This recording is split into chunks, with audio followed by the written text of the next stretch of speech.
what's the most impressionable thing about Black Broadway to you? Then you say The most impressionable thing. Black Broadway to me. This is like one of those game shows. Yeah. Listen, submit this. You know, you could make some money. Go ahead. What's the most impressionable thing?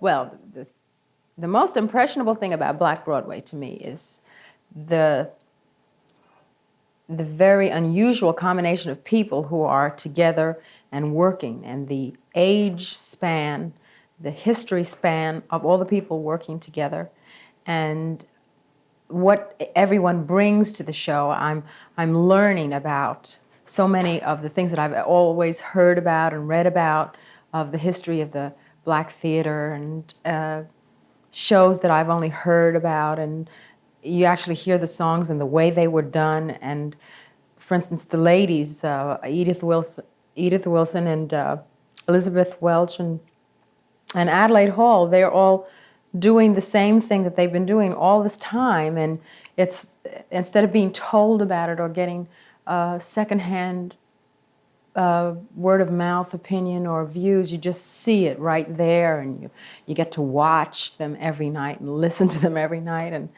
Bubbles and the copacetics. There's no way you can learn any of this from books, and so it's just looking, and I'm just trying to absorb and remember as much as I can, because I think it's invaluable.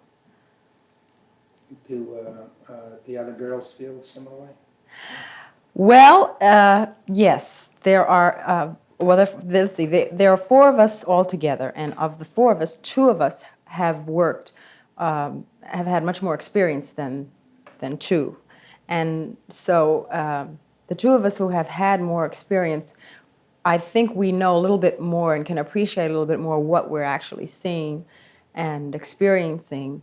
But the other two people, because of the strength of the situation, they do realize it also. They know what they're seeing. I think that they'll realize it a little more when they're older, but they hear us talking about it, and they are beginning to say, yeah, well, I think, and also their mothers talk about, their mothers and their fathers and their grandmothers, and they've heard all these names around their house, and they're beginning to see these people in person. So everybody's bringing their cameras, and they're bringing their books, and we're fans. We're performing in the show, but we're fans too. So we're very enthusiastic about seeing everybody.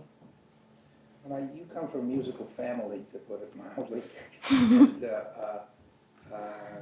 what influence has that had on your life? Well, it's strange because I am from a musical family. I was not raised within that musical family. I was sort of an ugly duckling in that I was taken away from that influence. I was raised actually without it, but it came out anyway. I was brought up by my mother's family, who were not musical at all, and I was raised in a very strict atmosphere in a parochial schools. I went to parochial schools all the time, and of course, we Catholics don't frown on music or anything, so I wasn't completely removed, but I had not been surrounded by music all my life, except for the fact that I automatically went to it. I didn't know why. I didn't actually really meet and talk with my father and my grandfather until fairly late. My first impression of them is at the Apollo, being backstage and spending entire days eating, talking with people, Pearl Bailey and Louis Bellson, and very vague impressions like that. I mean, you're just having fun, not really realizing the importance of exactly who they were, And, I mean, I was always drawn to music, but my draw to it was through dance, always. My stage, every little girl goes through a stage of wanting to be a ballerina, and I never passed that stage. I, still developed it a little further, but... You had classical ballet training? Yeah.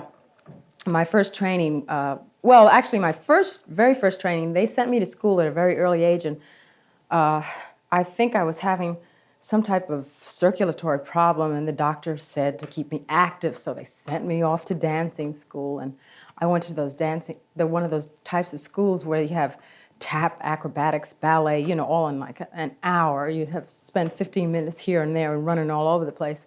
And I was about, I think, 3 when I had my first lesson. And then there was a while when I didn't have any classes at all. And then I was drawn to it again in late, like the 8th grade, when I was in the 8th grade in high school. And I got a scholarship at the Metropolitan Opera School of Ballet. And then after high school, I just wanted to go out and dance. And by that time, my father, we had become friends and we'd become more family. And he was influencing me more, and he didn't want me to go out and just work. He wanted me to go to college, so we made a compromise, and I went to Juilliard. So that was just a continuation of my education, dance-wise, and, you know. The unique thing about our show is that there are 4 of you tap dance. Now, do you run into many shows where you're asked as a line to tap dance? There have been waves of tap dance popularity. This is the most current one. A couple that I've experienced previously was in No No Nanette, which I was in 70. And shortly after that, there was a brief spurt of tap dancing, and it came back into, you know, popularity. And people tried to make it an ongoing thing because there is not such a great requirement. People can enjoy tap dancing without actually going through the rigors of a ballet technique, and, you know, it's a more pedestrian form of dance in its elementary stages. I mean, when you get to the fact of people like Honey Coles, there's no trying to describe how he came about getting his art together, because he's been at it for such a long time and is just incredible. You know, I mean, I wouldn't say a man off the street could do what he does. Of course not.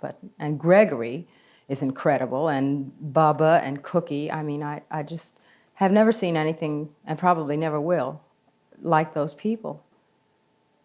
But this current rage, it's very, I think it's starting another wave.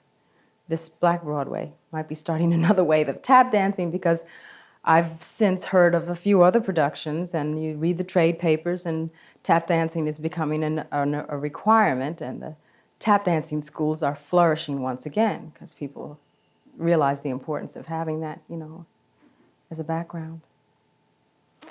When you found being black was a disadvantage in your own career? Yes. Start that. Okay. Now, my very first inclination and my very first passion in life was to be a ballerina. And of course, when I was growing up, there wasn't any such thing. As a matter of fact, I had, from secondhand information, been told that Balanchine did not believe that the black, at that time called Negro, body was built for ballet. And I didn't ever actually study with him, but it was discouraging. There were no ballet companies at that time, except for the Metropolitan Opera Ballet Company that had Janet Collins, that had black ballerinas. And that was just an opera ballet company, which does not get as much exposure as, say, for instance, City Ballet Company or Ballet Theater or any of the other major companies in New York. Of course, now it's a different story altogether. Not very much, because there's still subtle differences in the ballet field as to there have been no great black ballerinas.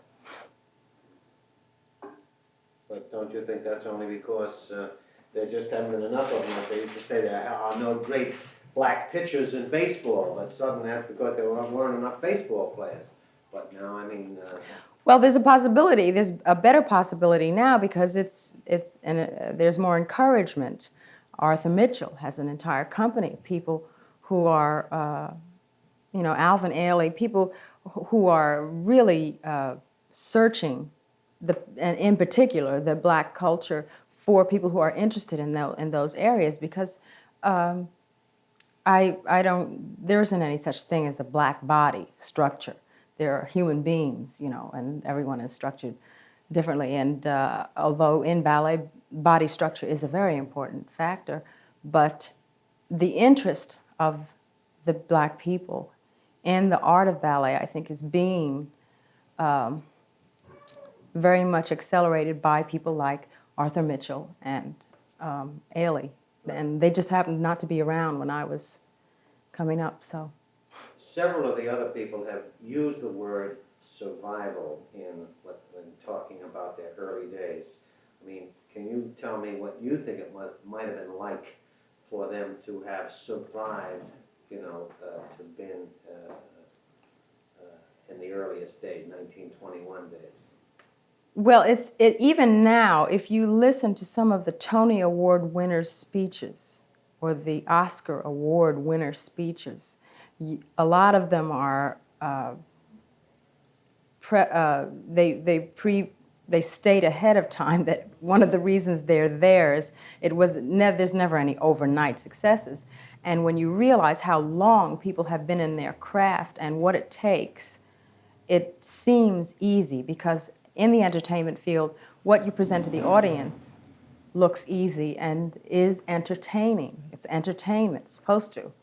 But what your other half of what you have to go through, your preparation, your personal input, your maintenance of your instrument, of your craft, of your art, that if somebody from 1921 constantly, it's like having a business. Your body, whatever your voice is, you keep putting money, time, effort, a craft back into yourself, and you just reinvest and reinvest. And to do it from that length of time, it takes a tremendous amount of achievement, of a need for expression, and of a real zest for what you really truly want to do, and a mental determination and a dedication that is really what you want to do, to last for that long. That's why I'm amazed at people like, Adelaide and Elizabeth, they're still doing that, Edith,